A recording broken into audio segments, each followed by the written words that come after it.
Hey guys, Shadow Reviewer here. Well, I've reached my 60k view I've reached 60Ks. So, I'm gonna give you, something I've been wanting to do for a long time. If you know who this is, if that doesn't give you the hint, then this will give you the hint. That's right, people. I'm gonna be looking at, something I've talked about in the past, Sly Cooper. And what I want to do is look at every single named character and give them their own their own rank. So pretty much, this is how it's gonna go. If a character is pretty much pitch perfect and just a great character, they go in there, Master Thief. If they're a character that is pretty good with a few flaws, Sly Criminal. If they're a character that's half good and half they're going okay, Pickpocket. If they're a character with a few sprinkles of good, but the bad outweighing the good, they go and need more training. But if it's a character I absolutely despise that pretty much got butchered, one character, Robbed for Life. And yes, they're all thief-based puns. So, without any further ado, let's get straight into it. Starting off with the main man himself, Sly Cooper. And I think he's just outright perfect. I mean, this is the guy that gives you exactly, who he is. He's cunning, he's quick, he's funny, and right down with the ladies. Mostly Carmelita. And he's also a really good friend. I mean, he treats Bentley and Murray with the utmost respect towards each other. He always looks out for them. And while he can be jumping to conclude, he may be jumping without even thinking about it. It comes from the heart. So yeah, Master Thief all the way. I mean, come on, he is already a Master Thief. Next we have Bentley the Turtle, aka Bentley the Brains. Yes, the brains of the group, and a pretty chill dude. And while the character has his flaws, and his gameplay in Sly 1 wasn't great, thank God. I mean, he's only playable once in that game, but I think his gameplay in the rest of the sequels, while a little better, it still left to be desired. I mean, mostly due to the enemies, it's a little harder to try and beat them without dying. And while I do like his character in Sly 4, particularly when he gets over Penelope, that was a great character moment, there are times where he is a legit good character, going against John Besson all by himself, saving Sly and Murray from the prison that the Contessa has them in, and again, battling Penelope by himself. So yeah, while his gameplay isn't anything up to snuff, he's still a decent character. And now, to round off the trio, the Cooper gang, we have Bentley the Brawn, aka the Murray. Yeah, he's a pretty fun character. While his gameplay is a little better than Bentley's, there are times where he's kind of a dunderhead. Mostly, he would probably just jump in without thinking about it, while there are some moments where he is legit funny. Particularly Sly 4, where he dresses up as a Madame Geisha and does that little dance. What was that? It's still legit funny. Him standing off Octavia was a good moment. His respect for the guru was cool. Again, his gameplay and his character can be a little less desired, particularly Sly 1. I mean, all you have to do is either save him or he races against the guards in Sly 1. So yeah. He's good as character base, but ability not so much. Next up we have Inspector Carmelita Montoya Fox. Yeah, she's very flawed. Then again, that depends on which version. Sly 1, she does have two funny moments, particularly when she's trying to chase Sly both in Mesa City and in China. And you know them. Sly 2 is where she's a little more developed. She's framed by Neela's working with Sly and gets tortured by the Contessa. Wow, that was dark. Sly 3 is pretty much where she's most useless. She's pretty useless in Sly 3. Although there are times where she actually does something, like saving Sly from Dr. M, and when Sly takes the hit for her when he tries to kill her. Sly 4 is where she's a lot more developed and more of a playable character. Her interactions with Tennessee and Gallup are pretty funny, particularly Tennessee. Oh, shucks. And yes, she is voiced by Gray Delisle, the voice of Azula from Avatar. I don't know why, but I felt that was cool. So yeah, you can't deny the woman's in love with Sly. And while she has her flaws, she's still a pretty decent character. Honestly, her banter with Sly is the funniest part of the series. Next up, well, we're up to the Fiendish Five, starting off with Raleigh. This character is probably the most forgettable out of the four. While the other ones are more impactful, redemption, or just outright more interesting, Raleigh's probably the least interesting out of the four. And while I do like his voice, his boss battle is anything but interesting. He's honestly the easiest boss out of the entire game. Yeah, nothing else much to say. He's pretty bland. Although I do like his voice. That's the one attribute of his character I remember. Next up, we have Mugshot. Being the only one of the Fiendish Five, apart from the Panda King and Clockwork, to be in another Sly game. And yeah, his inclusion in Sly 3 pretty much adds little to no impact. He does go up against Murray. That's probably the only thing he does in Sly 3. And his boss fight in Sly 1 was pretty good. And I do like the character. The muscle, but kind of a dunderhead.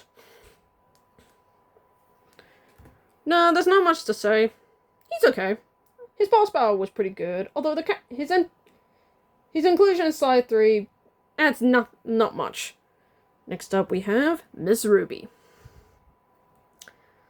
I think the character is really good. I like her voice. I like her power of voodoo magic, and where she lives in Hatiti is pretty creepy. Her boss fight is awful. Probably the worst one out of the game. I do like the setup, but the execution is bad. So yeah, she could be a lot better. And before anyone says, well, get better, I have tried getting better. It just gets worse. Her gameplay sucks, but the character is good. Alright, next up we have the Panda King. Yeah, like I said, he's one of two villains that gets redeemed. We'll get to the other one later. And he is honestly freaking perfect. Yes, he probably has the easiest fight in the game. Yes, I did say about Raleigh, but his was pathetic. This one was good. It's pretty much just hand-to-hand combat, or should I say, flame fist to cane contact. I like the fight, and he is a really cool character. Sly 3 is where I love the character even more. His love for his daughter, him trying to help Murray, and his understanding with Sly. It's honestly a really good character development. It's a pity he's never mentioned again in Sly 4, but hey, at least he gets a nice ending. So yeah, Master Thief. He's honestly freaking perfect. He was a great boss fight in Sly 1. He was a great playable character in Sly 3. And next up we have Clockwork, the main villain of the first game and a side minor antagonist in Sly 2. And I have to say, this guy is intimidating. He looks really creepy. His voice is unnerving. His boss fight is freaking great. At first, when I played it, I thought it was abysmal, but as I got better, he got better. And while he's a minor antagonist in Sly 2, he still leaves a nasty impact. He is the main focus of the story. And yeah, I think he's a cool character. While it is unrealistic how he's managed to live for centuries, this isn't realistic. So yeah. While he's a minor character in Sly 2, he's still a decent villain. Nothing more, nothing less. Alright, so we're done with the Sly 1 characters. Let's move on to Sly 2 Band of Thieves. Starting off with... Wow! Let's dance! Dimitri the stew. And honestly, as soon as he appeared on screen, I was in love with this character. He is so damn funny. David Scully does fantastic. No, seriously, when you hear his theme, you can hear, "Wow, let's dance." Even the way he talks just cracks me up. "Give me your bling and I'll shine you." But where he does get better is Slide 3 and 4. I mean, being the only side character to appear in all 3 of the sequels. And yeah, he's pretty fun in Slide 3 as well, particularly when he tries to hit on Penelope but fails miserably. And I love he actually helps the Cooper gang in Slide 4, giving them the information they need. And while he does get a few bit moments in there, it's a pity he never talks in Slide 4. At least he appears. But what stops him from ranking as Master Thief is his gameplay.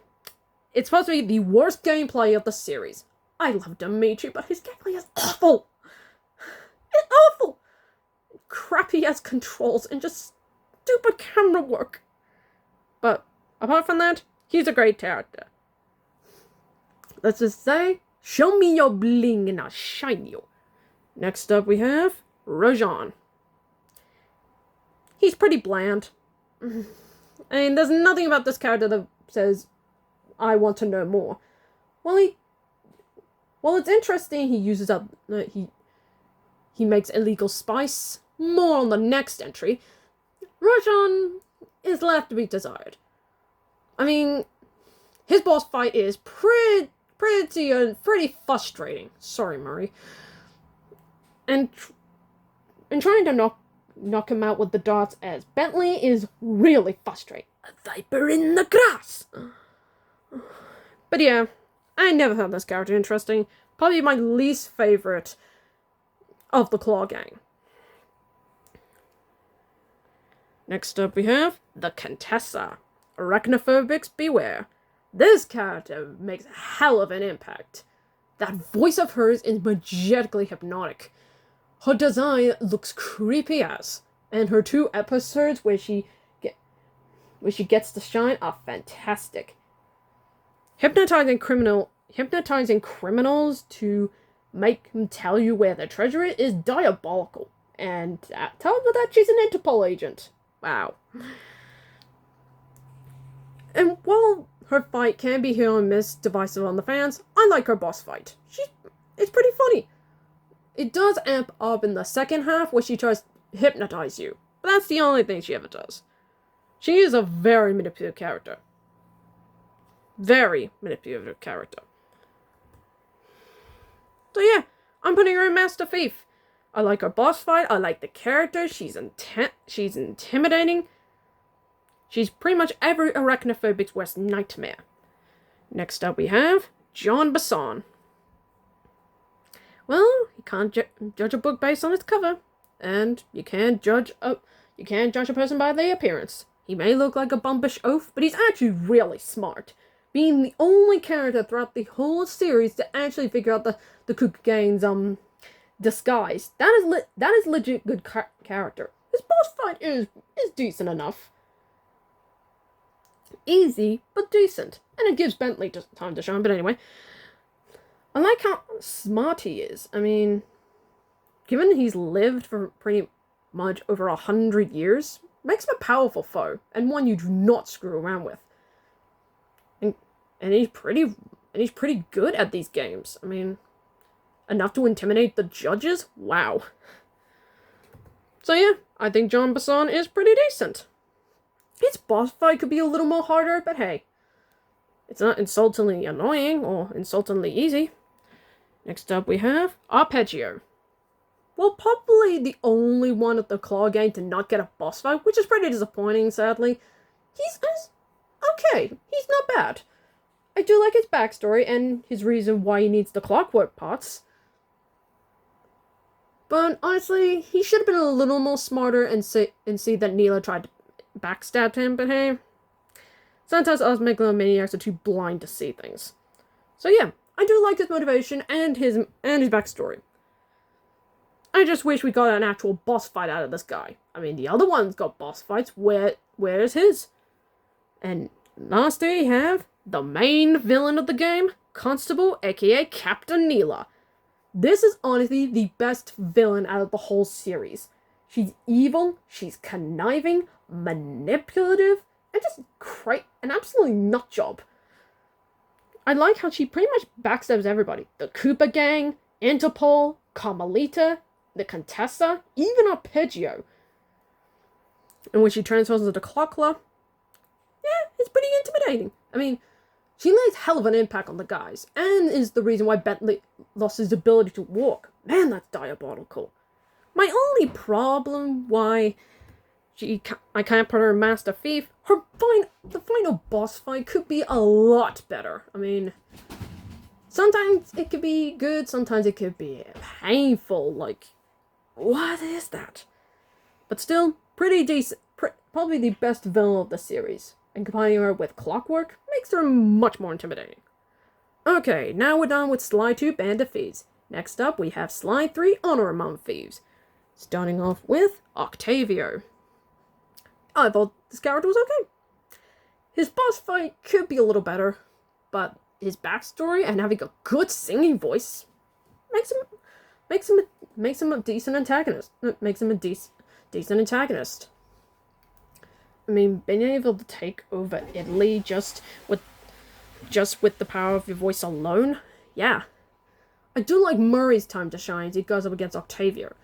Again, like I said, the boss fight could be a little better. Like, a lot better.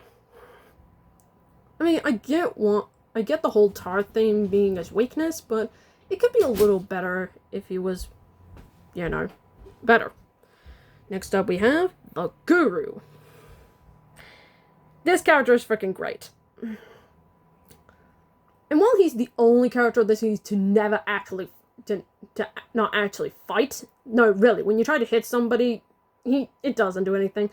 But I totally get.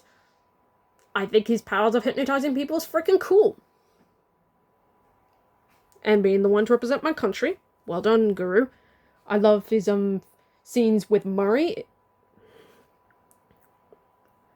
And he is the only one besides Bob to not speak proper English. It's funny that the other characters understand him despite never reading the subtitles on the screen. But yeah, he's a pretty cool character. Master Thief. Yeah. Next up we have the Mask of Dark Earth. This villain is pretty pathetic, possibly the worst one of the whole series. It's just a freaking mask with magic. Magic! I mean, the only times he's actually intimidating is where he either stops the Koopa's operation or using Carmelita as a host. Yeah. Even his boss fight is pretty pathetic. Why I don't put him in Robbed for Life? There are times where he actually is a threat. Mostly. Next up we have Penelope, aka the Black Baron, aka the Black Knight. Yeah, remember I said there's only one character that should be in the bottom of the tier? It's this character. While I like her interactions in Sly 3, her playability sucks.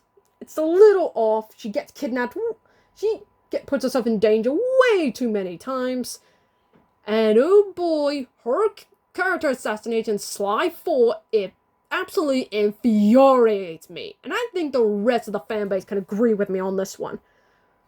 There is no sense why she would instantly backstab the Koopa Gang. Nothing. I mean, what? She keeps saying she's doing this for Bentley, but there's nothing in the book that says she's doing this for Bentley. I mean,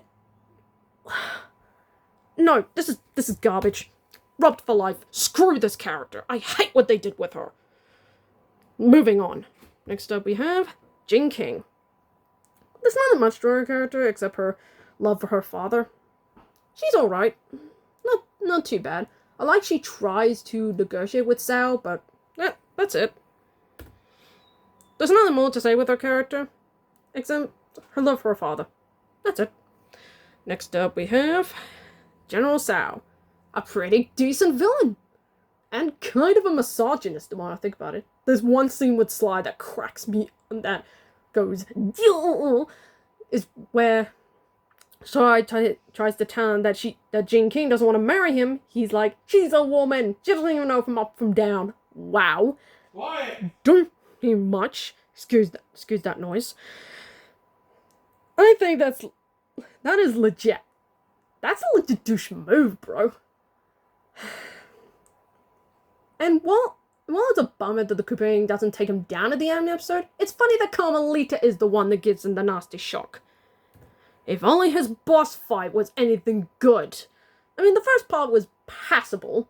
The second part is infuriating. Every time you die, he keeps talking. Shut up! It gets annoying after a while. So yeah, we'll put him in Sly Criminal, but if only his boss fight was a little better, I would have put him in Master Thief. Next up we have Captain Lafleur. Yeah, like Rajan in the previous game, this is probably the least interesting villain in Sly 3. I mean, apart from his voice and him kidnapping Penelope was a legit threat, his boss fight and his character is anything but. It's just the typical pirate crap. You know, everything we've seen before. So yeah, probably the least interesting villain in Sly 3. I just wish his boss fight was a little better. I like that it gives Penelope time to shine, but it's still a crappy boss fight. Lastly, we have Dr. M, the main villain of Sly 3. And yeah, he's pretty good. If only his boss fight is somewhat pretty deep. It's actually not half bad. I mean, it's halfway decent, depending on how good of a player you are. I mean, it's a little hard dodging his ground attacks, but when you're trying to hook onto him and hit him, it feels satisfying. And I like that Carmelita is actually the one that finishes him off. And I do like his him trying to turn Carmelita, Bentley, and Murray against Sly, and his whole descending into madness trying to break into the Koopa Vault is it's really good for his backstory. So yeah, I think he's a pretty decent villain.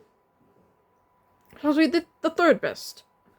Alright, now we're finished with Sly 3 to the final game of the series, the one divisive among fans, Sly Cooper Thieves in Time. Starting off with El Jefe. And I have to say, out of the four, he has probably the best boss fight. And I think the character's pretty cool.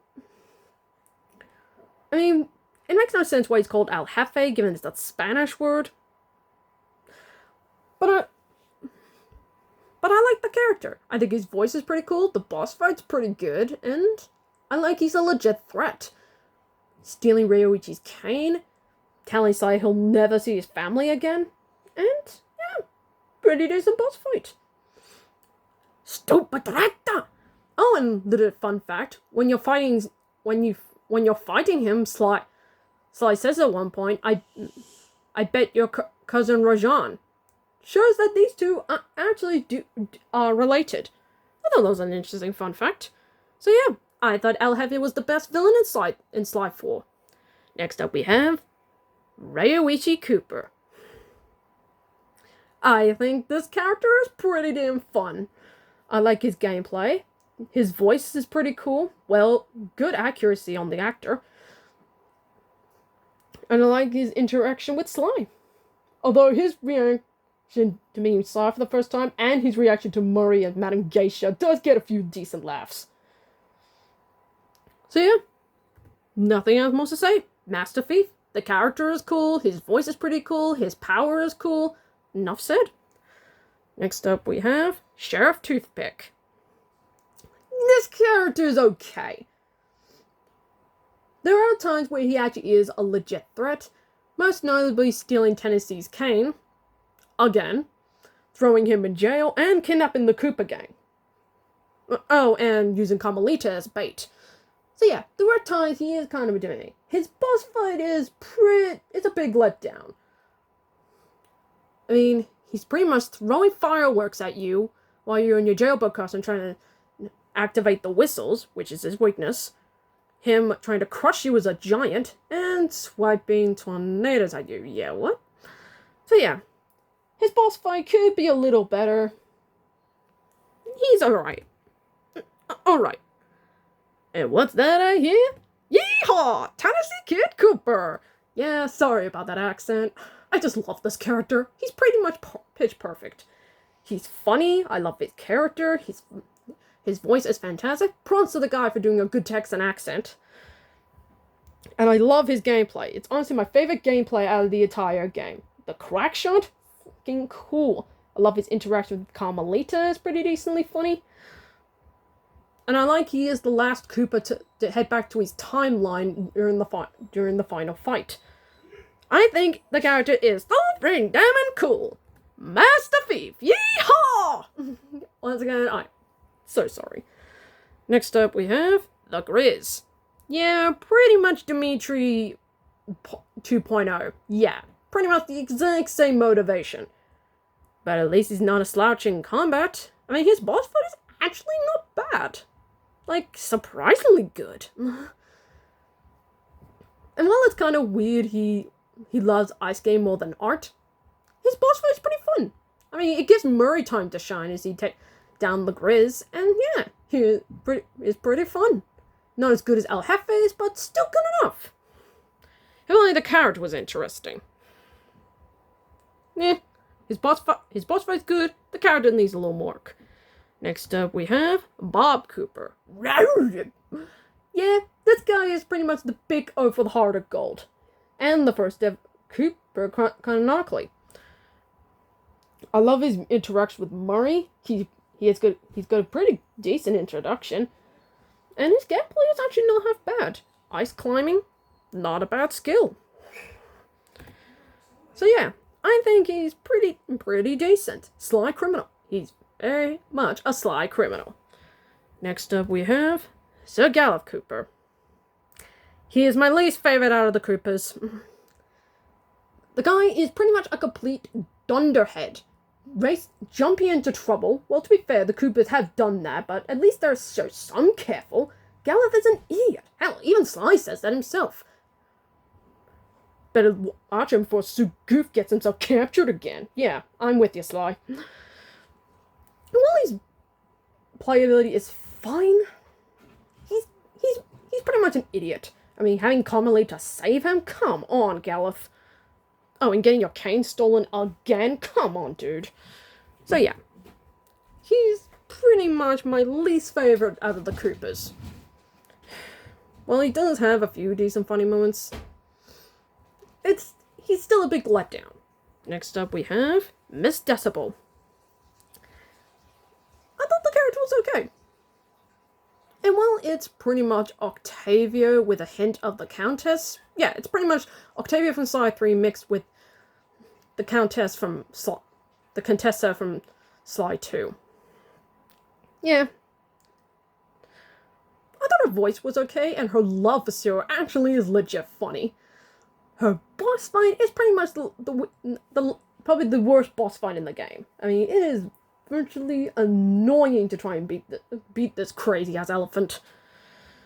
Yeah, there's not much to say about this character. She just passable. Next up we have Celine Cooper, aka Celine L. Cooper. Yeah, I even pronounced it correctly this time. I thought this character was actually okay. Better than Galuf, but a little bit. I do like the actor who does the accent. It's pretty spot on. And there are times where he actually does make me laugh. Particularly when he says Aladdin's beard, or Kitty Campbell's hump, or when Bentley says Salim knows the city like the back of his hand. He literally looks at his hand like, what? Huh? So yeah, I thought the characterization was pretty decent. The playability is a little meh to me. So yeah, okay, enough. And lastly, the last character, the main villain of Sly 4, Cyril the Paradox. I think this villain is the weakest out of the four. While Clockwork was intimidating, Nyla was badass, and Dr. M was pretty decent, the Paradox is pretty pathetic. His boss fight is actually okay. Now, a lot of people were devising saying, oh, it's too easy, or it's pretty pathetic. I like my quick time events, don't at me. I thought he was okay. Kind of whiny at times, and yeah, there are times where he actually is a legit threat. He's kind of a letdown. Again, his boss fight is good, but I just wish it was a little better. And there you have it. Take a good long look, people. And that's the end of the video, folks. Hope you like it. Give me a thumbs up, like and comment, and subscribe. I hope to get more videos like this. Speaking of which, tomorrow I'll be looking at Legend of Korra, Book 1, Chapter 3, The Revelation. Sorry about that. Keep an eye out for that video. Until then, I'm the Shadow Reviewer, signing off.